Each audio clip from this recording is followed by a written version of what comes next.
आ रही है sir. Sorry कोई आया था कोई और नहीं आया?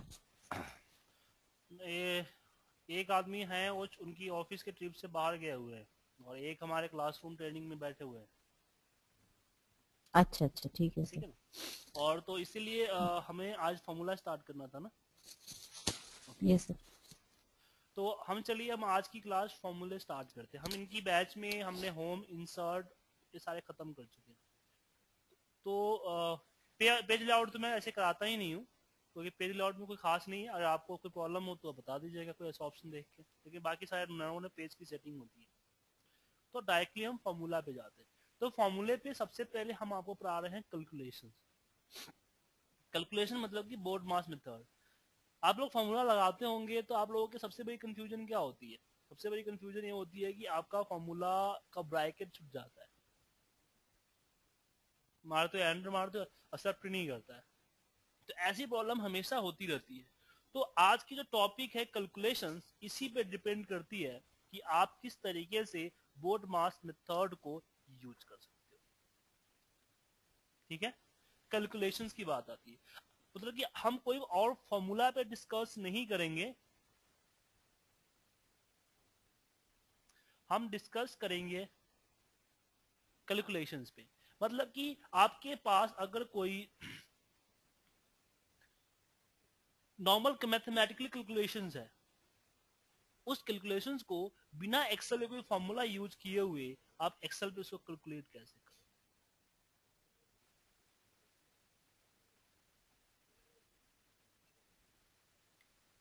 ठीक है, तो सबसे पहले हम बात करते हैं मैथमेटिकल ऑपरेटर की। तो मैथमेटिकल ऑपरेटर आई थिंक आप लोगों को पता होगा कि ए मल्टीप्लाई होता है, यस। ए हमारा डिवाइड होता है, प्लस होता है, माइनस होता है, और कोई है? एक और है, ये हमारा पावर होता है। और एक्स बीवीए मैक्रो में ये होता है मोडुलर, मोडुलर की मोड। ये क्या काम करता है? ये एक्सेल में काम नहीं करता है, ये काम करता है वीवीए में। ये निकालता है जैसे कि 5 को अगर सॉरी 10 को अगर हम 2 से 12 को हम अगर 5 से डिवाइड करें तो इसका रिजल्ट 2 आएगा, मतलब कि इसकी रिमाइंडर 2 आएगी, मोड 2 आएगा। आप स्टैटिक में पढ़े होंगे मोड। हाँ। तो रिमाइंडर निकालने के लिए यूज होता है। तो ये एक्सेल में काम नहीं करता, इसके लिए भूल जाओ। ये होता है आपका वीवी में। देखिए multiply, divide, plus, minus and आपका पावर। पावर पता है आपको कैसे यूज करते हैं इसको? नहीं, बता दीजिए सर। अब जैसे आपको 10 स्क्वायर निकालना हो और आपको मान लो कि नॉर्मल मैथमेटिक में आप क्या करते हो, 10 स्क्वायर ऐसे लिखते हो, लेकिन एक्सेल में कैसे होता है? इक्वल 10 और इस पे हो जाता है आपका 2। ठीक है, मान लीजिए कि आपको एक्सेल में आपको करना क्या होता है कि 10 स्क्वायर प्लस 3 का होल क्यूब, ये होता है ना। एक्सेल में क्या हो जाएगा पता है आपको? एक्सेल में हो जाएगा इक्वल 10 2 प्लस 3 एंड फिर वापस ब्रैकेट होगा और इस पे हो जाएगा आपका 3।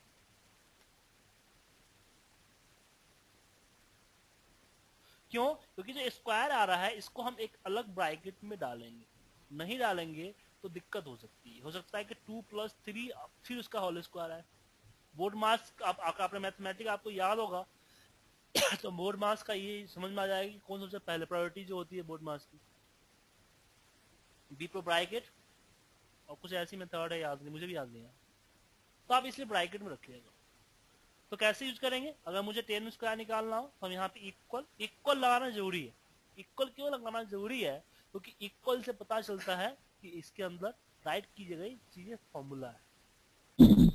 ठीक है, मतलब कि इक्वल लगाते ही वो जो चीज आप लिखते हो वो फॉर्मूला बार का कंटेन हो जाता है, ना कि एक्सेल के कंटेन। मतलब कि एक्सेल में क्या होता है कि दो चीजें होती है, एक कंटेन होता है, एक फॉर्मूला होता है। तो 14 क्या है? A2 की कंटेन है। 40 हमारी A2 की कंटेन है और हम्म, लेकिन इसका जो फॉर्मूला क्या है, फॉर्मूला ये है। जब आप पेस्ट एज ए कॉपी करके पेस्ट एज ए फॉर्मूला करते हैं,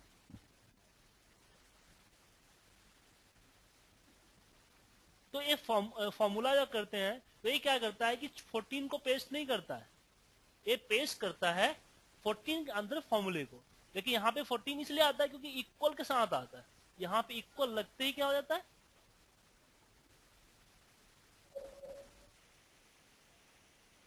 इंक्रीमेंट हो जाता है। ठीक है, कन्वर्ट हो जाता है। इस चीज को ध्यान रखिएगा। तो इसीलिए हम इक्वल से स्टार्ट करेंगे कि इक्वल ब्रैकेट के पहले आप लिख दो, पूरा लिख दो, 10 whole cube plus 3 and whole cube 3। अब इस पे गलत होगा रिजल्ट। आप अभी रिजल्ट कैसे काम कर रहा है इस चीज को देखिए। इसको अगर आप पता करना है कि कैलकुलेशन 127 का रिजल्ट दिया हो, किस तरीके से रिजल्ट दिया, इसके लिए आप इसकी फॉर्मूला बार में एवलेट पे चले जाओ। पहले से 10 का स्क्वायर निकाला, फिर वो 3 का स्क्वायर निकाला, फिर प्लस किया। गलत है ना? तो हम ये कर सकते हैं कि इसको जी। आपस में कंबाइन कर देते, ब्रैकेट दे देते, तो क्या हो जाएगा, एवलेट, फिर 3 का निकाला, फिर प्लस हुआ, फिर गलत है। तो हमें 3 का नहीं, इसका होल, इसको क्या करना है कि मुझे इसके साथ करना है और इसको ब्रैकेट से बाहर करना है। ये आज का खुलता है।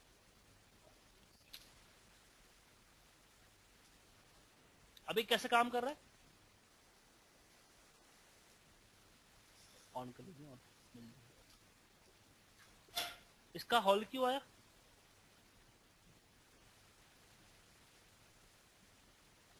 प्लस 3 अच्छा, और 10 फिर का। 3 का स्क्वायर, समझा? तो जब भी कैलकुलेशन करते हैं तो बोर्ड मास मेथड को यूज कर सकते हैं। और आगे कुछ और कैलकुलेशन होता है, इसमें प्लस माइनस होता, तो हम क्या करते हैं, इसको ही ब्रैकेट में रखते हैं।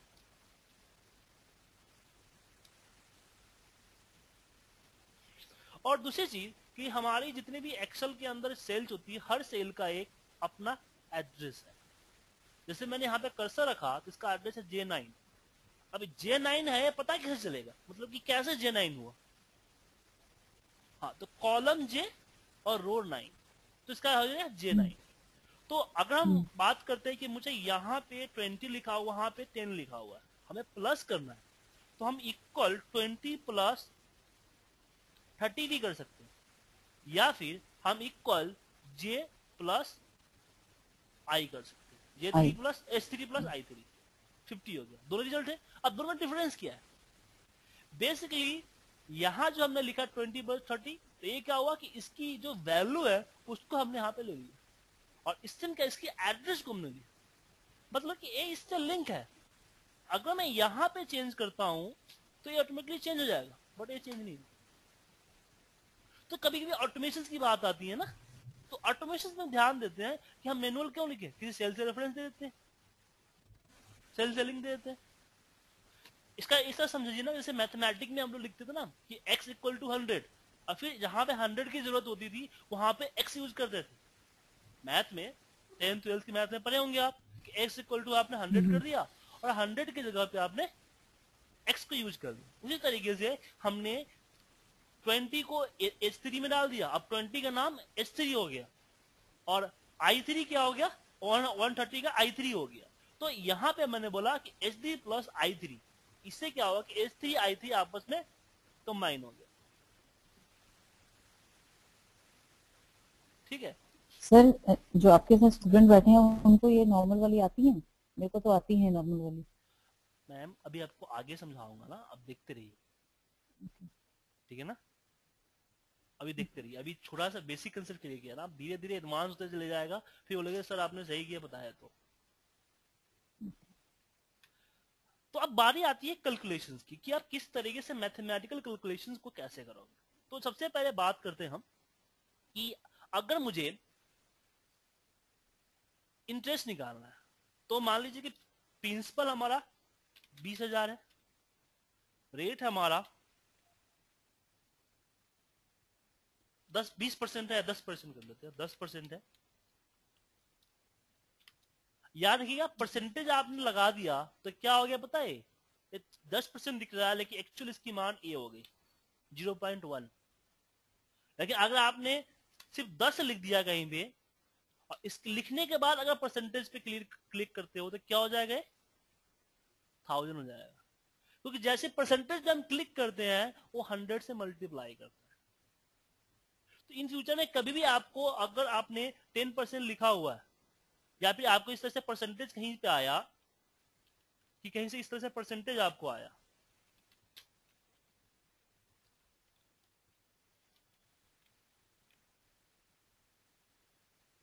इस तरह से परसेंटेज आ रखा है, अब इसको परसेंटेज का सिंबल के साथ दिखाना है, तो जहां भी कहीं यूज करना पड़ेगा आपको, मान लो कि मुझे इसका 51% चाहिए, इसे लिंक करना चाहते हो तो आपको क्या करना पड़ेगा, इसका फिर ब्रैकेट में 51 को डिवाइड करना पड़ेगा 100 से।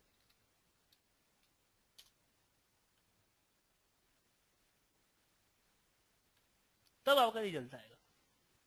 तो भारती जी मुझे समझाइए कि मैं इसके परसेंटेज का सिंबल कैसे अप्लाई करूं, परसेंटेज का सिंबल कैसे अप्लाई करूं। मुझे इस तरह से लिखा हुआ चाहिए कि 51%। तो यहाँ पे जाके परसेंटेज का साइन आता है वो लगा देते हैं सर, आ जाता है, डिस्प्ले हो यही जाता तो है। मैं आपको समझाने की कोशिश कर रहा हूं कि अभी हम्म आपने इस पे साइन अप्लाई कर दिया तो सीधे मल्टीप्लाई बाई 100 कर देगा। करेक्ट तो है। ये बाद इक्यावन में लगाना है, अगर इक्यावन डिस्प्ले करना है परसेंट तो बाद में लगा 5100 हो सकते हैं। गया। लेकिन वही बात है, टाइपिंग हम्म करते समय लगाना था हमें, लेकिन हमने मिस्टेक कर दी, हमने टाइपिंग के पहले ही नहीं लगा दिया, या फिर कहीं से डेटा हम्म लाया उसमें परसेंटेज लगा ही नहीं है, उसने इसका हेडिंग ऊपर डाल रखा है कि हम्म परसेंटेज, इस तरीके हम्म से हेडिंग डाल रखा है। अब कैलकुलेशन में दिक्कत होती है, हर बार कैलकुलेशन करने के लिए मल्टी डिवाइड बाई 100 करना पड़ता है।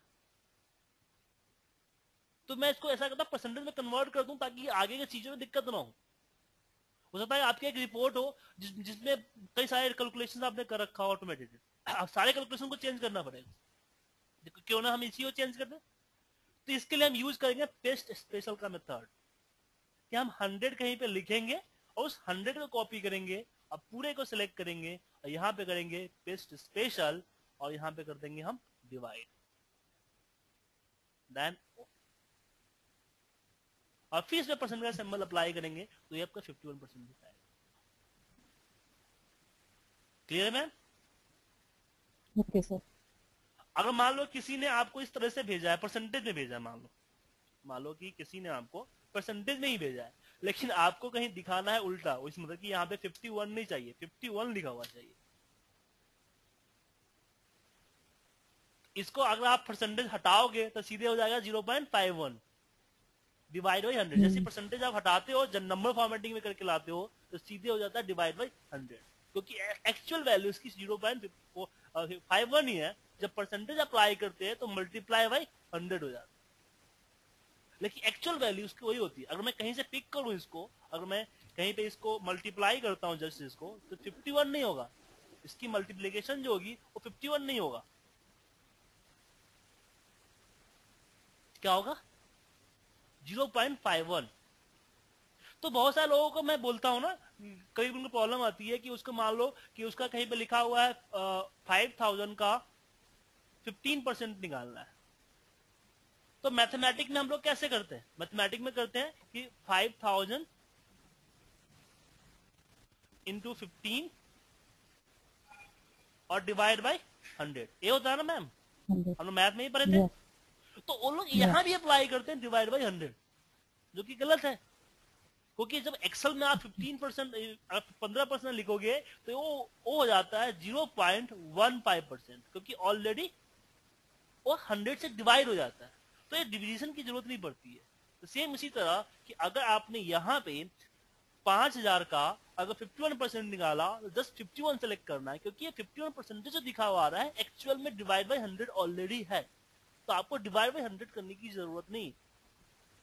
क्लियर है। यस तो यहाँ पे यही चीज अप्लाई होती है। हाँ, परसेंटेज अगर सिंबल आपको हटाना है तो वही पेस्ट स्पेशल यूज करेंगे, इसको कॉपी करेंगे, सेलेक्ट करके multiply by 100, paste special multiply by 100।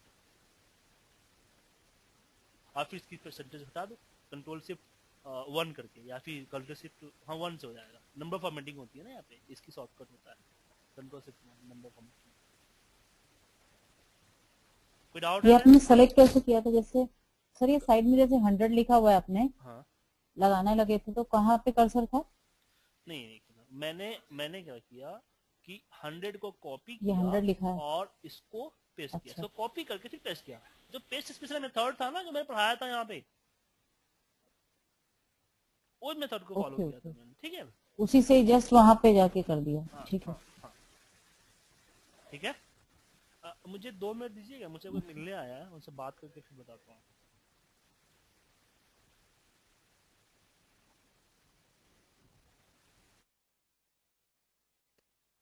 तो इसके लिए यहाँ पे हम सिंपल ये भी दे सकते हैं कि greater than equal to 50, result true and false. तो किसी भी लॉजिक को अप्लाई करने के लिए हमें इफ की जरूरत नहीं है, हम डायरेक्ट लॉजिकल ऑपरेटर अप्लाई कर सकते हैं। जो हमारा लॉजिकल ऑपरेटर है उसी को हम डायरेक्ट अप्लाई करते हैं।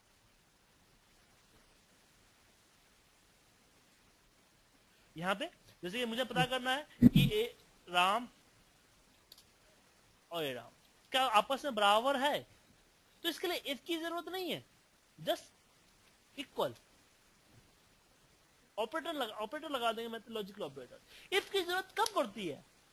जब हमें इस लॉजिकल ऑपरेटर की रिजल्ट को चेंज करना होता है कुछ, कभी कोई भी अपनी रिजल्ट में, वहां भी ऑपरेटर तो देना ही पड़ता है। इफ क्या करता है कि इस लॉजिकल ऑपरेटर को कन्वर्ट कर देता है अपनी जो रिजल्ट है उस रिजल्ट में।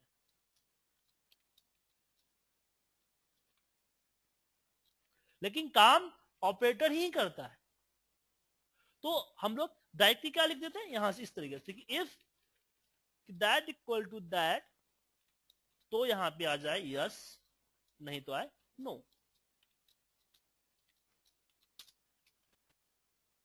लेकिन काम क्या किया? यही काम किया। तो यहां भी मैं ऐसे यूज कर लिया G3। वो ट्रू पे वो जानता है कि जो लॉजिकल इनपुट है, अगर इसके अंदर दी गई इनपुट ट्रू हुआ तो यस दिखाएगा, अगर इनपुट ट्रू नहीं है तो नो दिखाएगा।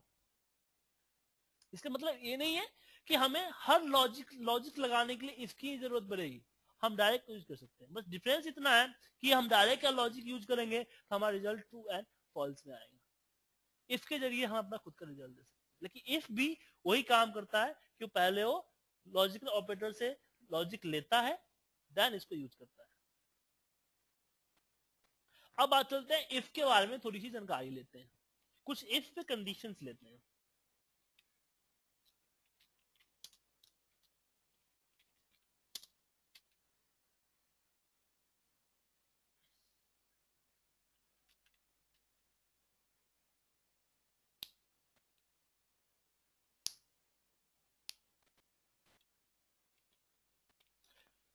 मुझे इसमें चेक करना है कि कौन कौन डुप्लीकेट है, फिल्टर लगाना है। तो उसके लिए अगर हमारे पास तो बहुत सारे और भी तरीके हैं, लेकिन हम इसके माध्यम से करना चाहते हैं तो हम क्या करेंगे, सबसे पहले इसको शॉर्ट करेंगे। देखा था अब कॉलम ए आ गया ना, यहाँ पे माई डेटा हेडर करो तो नेम आ जाएगा। इससे क्या हुआ कि सारे नाम एक जगह पे आ गए। अब इफ के बारे में जानते हैं।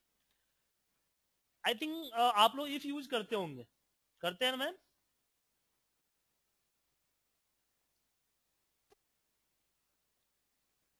भारती जी, यस सर। तो ये भारती जी मुझे बताइए कि यस सर। Yes sir. इसमें लॉजिकल टेस्ट तो नॉर्मल दिया गया है, वैल्यू ट्रू वैल्यू फॉल्स, ये बड़ी ब्रैकेट में क्यों दिया गया है?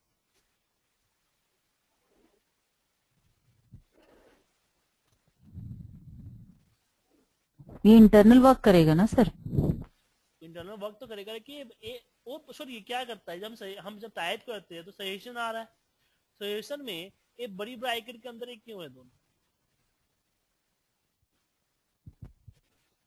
नहीं, नो आइडिया। बेसिकली एक कुछ आपको बता रहा है। जब भी हम कोई फॉर्मूला लगाते हैं तो इनमें हमें इनपुट्स देने होते हैं। क्या होता है? इनपुट्स जो हम टाइप करते हैं इनपुट कहलाता है।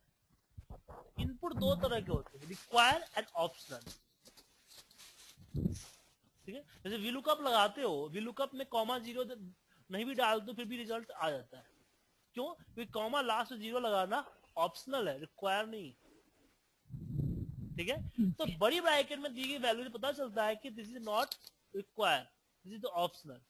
आप डालोगे तो इसके अकॉर्डिंग रिजल्ट आएगा, आप नहीं डालोगे तब भी रिजल्ट आएगा, लेकिन जो नॉर्मल रिजल्ट है वही आएगा। ठीक है।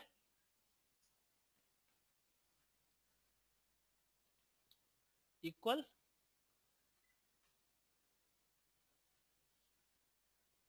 अब यहां पे मुझे क्या करना है कि यहां पे मुझे पता करना है, तो हम बोलेंगे कि इफ अगर ए इक्वल है इसके तो यहां पे आ जाए डुप्लीकेट, नहीं तो यूनिक। ठीक है। और जब भी हम कोई टेक्स्ट टाइप करते हैं तो इन्वर्टर कॉमा में टाइप करेंगे, नंबर को बिना इन्वर्टर कॉमा टाइप कर सकते हैं। एंटर कीजिए, डाल दीजिए, इतना डुप्लीकेट आ गया। यहाँ यूनिक आया क्योंकि ये आपस में मैच नहीं कर रहा। यहाँ पे देखिए ये आपस में मैच कर रहा, नहीं मैच कर रहा, यूनिक आ गया। बाकी जो मैच कर रहा डुप्लीकेट हुआ। अब सीक्वेंस नंबर देना हुआ, मुझे नंबर देना है कि 1 2 3 4। मुझे पता करना है कि नंबर टोटल मैक्सिमम कौन सा, कितना मैक्सिमम नंबर टाइम्स में बंदे नाम आए हुए हैं। रिपीटेशन है तो सबसे बड़ा सबसे ज्यादा टाइम्स में नंबर कितना है, तो इसके लिए सबको सीक्वेंस नंबर देना है। यहाँ से 1 2 3 4 5 6 7 8 9 10 11 12 13 13 के बाद बस वापस गया इस तरीके से। तो इसके लिए भी हम फॉर्मूला लगा सकते हैं। क्या लगाएंगे कि इफ अगर ए बराबर है एक दूसरे से, तो ऊपर वाले में एक जोड़ दो, बना एक से स्टार्ट करो। मैंने बोला कि इफ अगर A1 और A2 आपस में मैच करता है तो C1 पे एक जोड़ दो, नहीं तो एक से स्टार्ट करो। तो यहां पे क्या हुआ, एक से स्टार्ट हो गया। ठीक है। और नीचे तक हमने इसको ड्रैग किया। 13 ये आपस में बराबर नहीं है तो यहाँ फॉल्स कंडीशन चल गया, एल्स कंडीशन जो हमारा एल्स कंडीशन चला और 1 से स्टार्ट हो गया। अब मान लो कि मान लीजिए कि हम एक काम करना है, मुझे नंबर ऑफ हेड काउंट्स दिखना है, मुझे पता करना है कि आखिरी बंदे है कितने, यूनिक वैल्यू है कितने। मतलब कि कविता का मुझे एक ही काउंट करना है, फिर मनी काउंट करना है, सर एक ही यूनिक हेड काउंट करने हैं। हेड काउंट है कितने, जैसे कि एक डेटा आया उसमें 500 से ऊपर सेल्स ऑफिसर डेटा है, लेकिन मुझे पता करना है कि सेल्स ऑफिसर है कितने। तो एक सेल्स ऑफिसर का नाम 10 बार हो सकता है, उसमें से एक कितने सेल्स ऑफिसर है जिन्होंने किया है। या फिर एचआर की बात करें, अब मान लो कि अटेंडेंस है, तो अटेंडेंस में डेटा एक के नीचे की पेस्ट है, इस तरह से डेट वाइज नहीं है। तो अगर पता ही करना है कि हमारे पास टोटल एम्प्लॉय है कितने और अटेंडेंस की हेड काउंट कितने का आया है, तो हम क्या करेंगे, नेम को उठाएंगे, कॉपी करके कहीं पेस्ट कर देंगे, वहां पे शॉर्ट मार देंगे, जितने भी नेम डुप्लीकेसी होगी इकट्ठा आ जाएगा।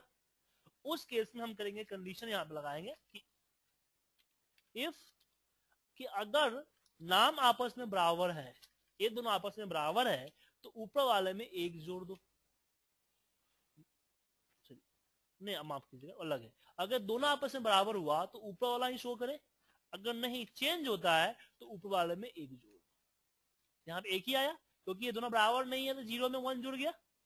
नीचे क्या बराबर है तो एक ही आया, जैसे यहाँ चेंज हुआ तो यहाँ पे उसने इसमें एक जोड़ दिया, 2 आ गया।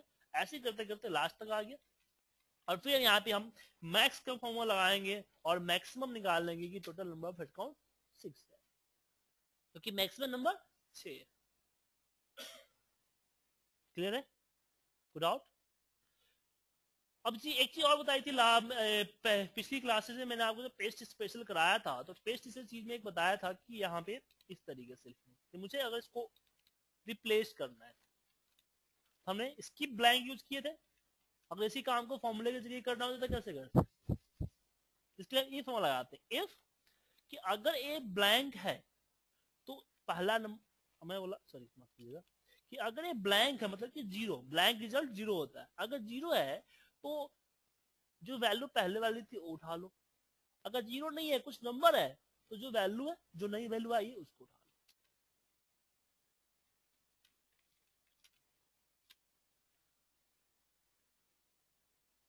ठीक है, डाउट भारती जी आपको?